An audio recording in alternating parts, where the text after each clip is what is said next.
Hi guys, అందరు ఎలా ఉన్నారు? నేను మీ తెలుగు మ్యాన్. సరాసరి మన టాపిక్ లోకి వెళ్ళిపోదాం. యుఎస్ ఇరాన్ మధ్య జరిగిన సీజ్ ఫైర్ విషయంలో ఇజ్రాయెల్ ను ముందుగా సంప్రదించకుండా నిర్ణయం తీసుకున్నారా అన్న సందేశాలు వ్యక్తమవుతున్నాయి. ఇజ్రాయెల్ ఇంటెలిజెన్స్ ఏజెన్సీ అయిన మొసాద్ ఈ పరిణామంతో అసంతృప్తిగా ఉందని ఇజ్రాయెల్ మీడియా ప్రచారం చేస్తుంది. ముఖ్యంగా ఇరాన్ దాచిపెట్టిన సుమారు 460 కేజీస్ యురేనియం ను స్వాధీనం చేసుకునే ఆపరేషన్ పూర్తయ్యే లోపే సీజ్ ఫైర్ ప్రకటించబడింది అని అంటున్నారు.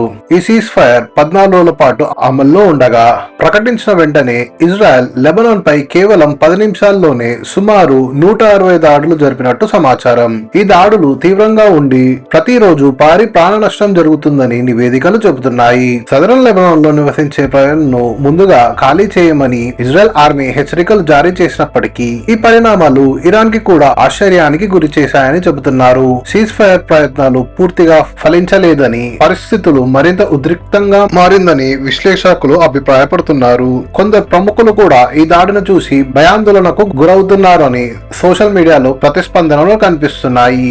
ఇక ఈ సీజ్ ఫైర్ వెనక అమెరికా అంతర్గత కారణాలు కూడా ఉన్నాయని వాదనలు వినిపిస్తున్నాయి. ముఖ్యంగా ఆయిల్ ప్రైసెస్ పెరగడం మరియు స్టాక్ మార్కెట్ వంటి అంశాలు ప్రభావం చూపిస్తున్నాయని అంటున్నారు.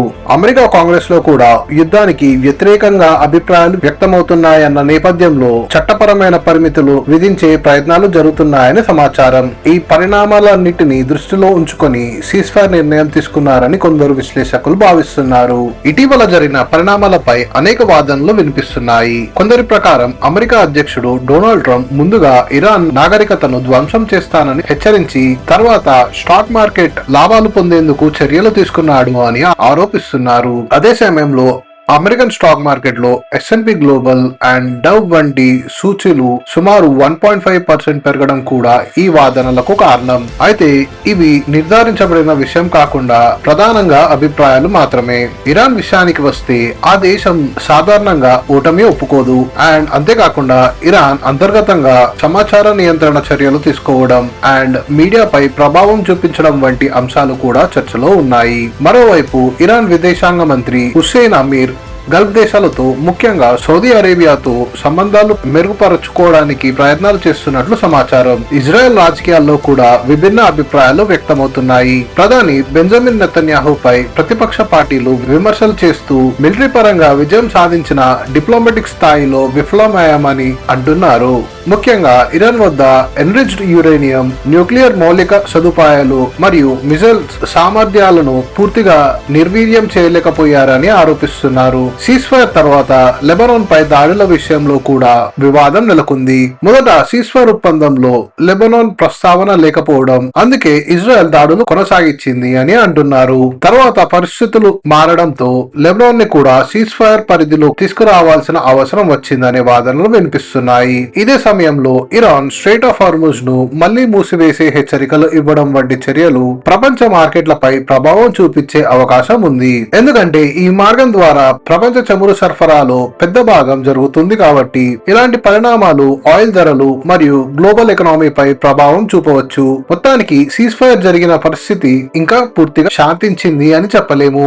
కొన్ని వారాల తర్వాత మళ్లీ ఉద్రిక్తతలు పెరిగే అవకాశం ఉందని విశ్లేషకులు భావిస్తున్నారు. ప్రపంచ పరిస్థితులు ప్రస్తుతం అనిశ్చితంగా ఉండటంతో ఇంధన సరఫరా లైక్ LPG మరియు ఆర్థిక పరిస్థితులపై ప్రభావం పడే అవకాశాలు ఉన్నాయి. ఇక అంతర్జాతీయ రాజకీయాల విషయాలకు వస్తే డొనాల్డ్ ట్రంప్ తీసుకున్న సీజ్ ఫైర్ నిర్ణయం గురించి వివిధ అభిప్రాయాలు ఉన్నాయి. కొందరు విశ్లేషకుల ప్రకారం ఇజ్రాయెల్ ను సంప్రదించకుండా ఈ నిర్ణయం తీసుకున్నారు అని అంటున్నారు. మరోవైపు ఇజ్రాయెల్ ప్రధాని బీబీ సెక్యూరిటీ కేబినెట్ లో కొన్ని రోజులు వేచి చూద్దాం అనే విధంగా స్పందించినట్లు సమాచారం. సీజ్ ఫైర్ ఒప్పందంలో కొన్ని విరుద్ధమైన ఆంక్షలు ఉన్నాయని కూడా చెబుతున్నారు. ఒకవైపు అమెరికా ఇరాన్ తమ వద్ద ఉన్న ఎన్రిచ్డ్ యురేనియం పూర్తిగా తొలగించాలి లేదా అప్పగించాలి అని అంటుంటే, మరోవైపు ఇరాన్ మాత్రం న్యూక్లియర్ ఎన్రిచ్మెంట్ తమ హక్కు అని ఆంక్షలు ఎత్తివేయాలని డిమాండ్ చేస్తుంది. ఈ విభేదాల కారణంగా పరిస్థితి ఇంకా స్పష్టత రాలేదు. మొత్తానికి గ్లోబల్ రాజకీయాలు మరియు ఆర్థిక పరిస్థితులు రెండు అనిశ్చితంగా ఉన్న నేపథ్యంలో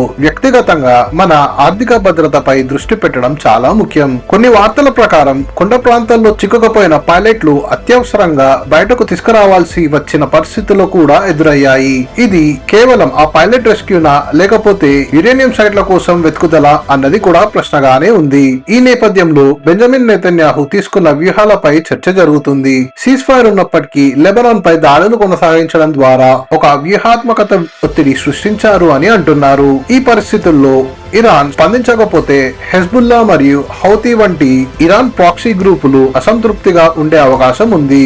మరోవైపు ఇరాన్ ప్రతిస్పందనగా దాడులు పెంచితే అది మరింత ఉద్రిక్తతలు దారితీస్తుంది. అప్పుడు ఇజ్రాయెల్ అమెరికా దగ్గరకు వెళ్లి ఇరాన్ సీజ్ ఫైర్ ను ఉల్లంఘిస్తుంది అని, ప్రాంతాన్ని అస్థిరంగా చూస్తుంది అని వాదించే అవకాశం కూడా ఉందని విశ్లేషకులు సూచిస్తున్నాయి. ఈ మొత్తం పరిస్థితిని ఒక పెద్ద వ్యూహాత్మకత ఆటగా చూస్తున్నారు. డొనాల్డ్ ట్రంప్ మళ్లీ యుద్ధ పరిస్థితిలోకి వెళ్లేలా ఒత్తిడి తీసుకురావడమే లక్ష్యంగా ఉండవచ్చని కొందరు అభిప్రాయపడుతున్నారు. అంతర్జాతీయ రాజకీయాల్లో సంక్షోభాలను అవకాశాలుగా మార్చుకోవడంలో ఇజ్రాయెల్ నాయకత్వం నైపుణ్యం చూపుతుందని కూడా విశ్లేషకులు చెబుతున్నారు.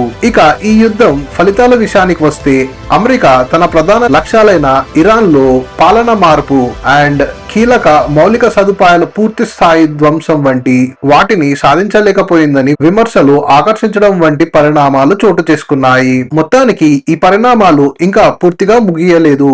భవిష్యత్తులో మరింత మార్పులు సంభవించే అవకాశం ఉందని విశ్లేషకులు భావిస్తున్నారు. ప్రస్తుత పరిస్థితుల్లో హెజ్బుల్లా మరియు హౌతీ ఇంకా పూర్తిగా దెబ్బతినకుండా కొనసాగుతున్నాయి. ఈ నేపథ్యంలో ఇజ్రాయెల్ వారికి సంబంధించిన స్థావరాలపై దాడులు కొనసాగించాల్సిన పరిస్థితి ఏర్పడిందని విశ్లేషణలు సూచిస్తున్నాయి. అయితే ఇరాన్ కు వ్యతిరేకంగా ప్రపంచ దేశాలు ఒకే వేదికపైకి తీసుకురావడంలో అమెరికా విఫలమైందని విమర్శలు ఉన్నాయి.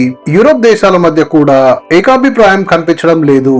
లైక్ ఇటలీ, ఫ్రాన్స్, జర్మనీ వంటి దేశాలు వేరువేరు అభిప్రాయాలు వ్యక్తం చేస్తున్నాయని చెబుతున్నారు. అలాగే ఆఫ్రికా, ఇండియా, సౌత్ ఏషియా దేశాలు కూడా స్పష్టంగా అమెరికా వైపు నిలబడలేదు అని అంటున్నారు. అమెరికా అధ్యక్షుడు డొనాల్డ్ ట్రంప్ తీసుకున్న నిర్ణయాలపై ఇజ్రాయెల్ కూడా అసంతృప్తి ఉందని చెప్పుకోబడుతుంది. ఇజ్రాయెల్ ప్రతిపక్ష నాయకులు యార్ లాపిడ్ మరియు బెన్నీ గ్రాంట్స్ ఈ పరిస్థితిని డిప్లొమాటిక్ డిజాస్టర్ గా అభివర్ణిస్తున్నారు. ప్రధాని బీబీ లక్ష్యాలను పూర్తిగా సాధించలేకపోయారని విమర్శిస్తున్నారు. మిలిటరీ పరంగా విజయాలు సాధించిన డిప్లొమాట్ స్థాయిలో విఫలమయ్యారు అని వారి అభిప్రాయం. ఇరాన్ న్యూక్లియర్ ప్రోగ్రాం ఇంకా కొనసాగుతుందని, భవిష్యత్తులో మళ్లీ బలపడే అవకాశం ఉందని కూడా ఈ నాయకులు హెచ్చరిస్తున్నారు. అలాగే స్ట్రెయిట్ ఆఫ్ హార్ముజ్ ప్రాంతంలో ప్రభావం చూపుతూ ఆర్థిక లాభాలను పొందే అవకాశం ఉందని, ఆ వనరులను భవిష్యత్ సైనిక సామర్థ్యాలకు ఉపయోగించవచ్చని అంటున్నారు. ఇక అమెరికా ఇరాన్ మధ్య జరిగిన రహస్య చర్చలో ఇజ్రాయెల్ ను భాగస్వామ్యం చేయకపోవడం కూడా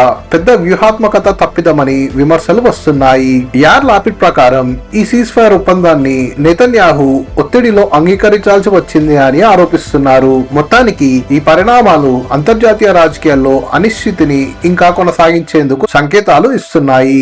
అమెరికా ఇరాన్ మధ్య జరిగిన సీజ్ ఫైర్ విషయంలో పూర్తి స్థాయి సమన్వయం లేకపోయిందని విమర్శలు వినిపిస్తున్నాయి. ముఖ్యంగా ఇరాన్ యొక్క బాలిస్టిక్ మిజైల్స్ సామర్థ్యాన్ని పూర్తిగా నిర్వీర్యం చేయలేకపోయారు అని, సుమారు 39 రోజుల ఈ యుద్ధంలో ఇజ్రాయెల్ భారీగా నష్టపోయిందని ప్రతిపక్ష వర్గాలు ఆరోపిస్తున్నాయి.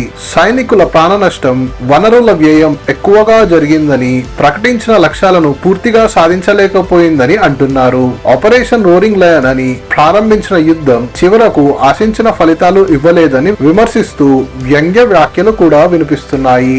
అమెరికా మద్దతు లేకుండా ఇజ్రాయెల్ లెబనాన్ వంటి ప్రాంతాలలో నేరుగా యుద్ధం కొనసాగిస్తే అది ఇజ్రాయెల్ ఆర్థిక వనరులపై మరింత భారం పడే అవకాశం ఉందని కూడా వారు హెచ్చరిస్తున్నారు. ఇరాన్ పై 1700 ప్లేసెస్ లో దాడి జరిగిన ఈ దాడుల వల్ల మౌలిక సదుపాయాలకు నష్టం జరిగిందని అండ్ వాటిని తిరిగి పునర్నిర్మించుకోవడానికి సంవత్సరాలు పట్టే అవకాశం ఉందని అంచనాలు ఉన్నాయి. ఒకవేళ భవిష్యత్తులో ఆంక్షలు సడలిస్తే ఇరాన్ మళ్లీ ప్రాంతీయంగా బలపడే అవకాశం ఉందని కూడా చర్చలు జరుగుతున్నాయి.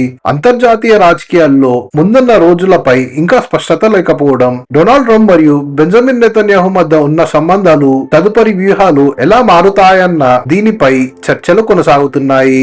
యుఎస్ లో 25% ఆంటర్ప్రెన్యూర్స్ అండ్ పవర్ఫుల్ వ్యక్తులు యూదులే.